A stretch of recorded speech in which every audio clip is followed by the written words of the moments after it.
காட்சி 1.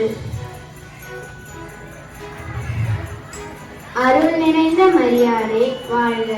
நீர் ஆசீர்வதிக்கப்பட்டவர். ஆண்டவர் உம்மோடு இருக்கிறார். மரியாளே, எதற்கும் அஞ்சாதே. திருமணத்திற்கு முன்பு ஆண்டவரின் கிருபையால் ஒரு அதிசய குழந்தையை பெற்றெடுப்பீர். அக்குழந்தைக்கு இயேசு என பெயர் சூட்டுவாயாக. இதோ நான் ஆண்டவருக்கு அடிமை.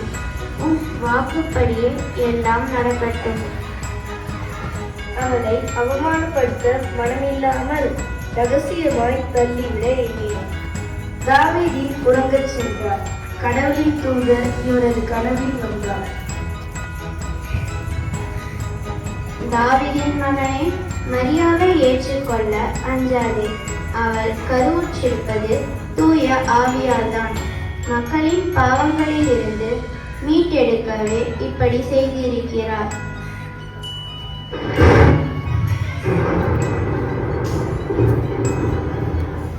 இதை கேட்ட பின் ஜோசப் மரியாளை தன் மனைவியாக ஏற்றுக்கொண்டார்.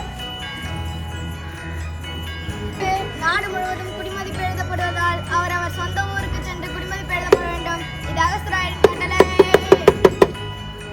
செய்வதற்காக ஜோசப் மரியா இருவரும் பெத்லகேம் சென்றனர்.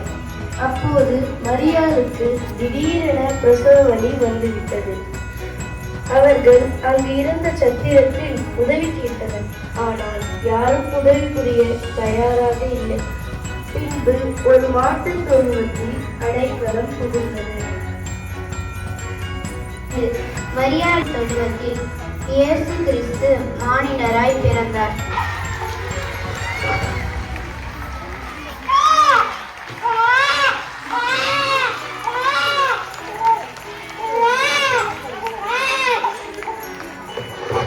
தெய்வ குழந்தை பிறந்த செய்தியை கேட்டு அங்கிருந்த மக்கள் அனைவரும் அக்குழந்தையை காண அந்த குடிலுக்கு விரைந்து வந்தனர்.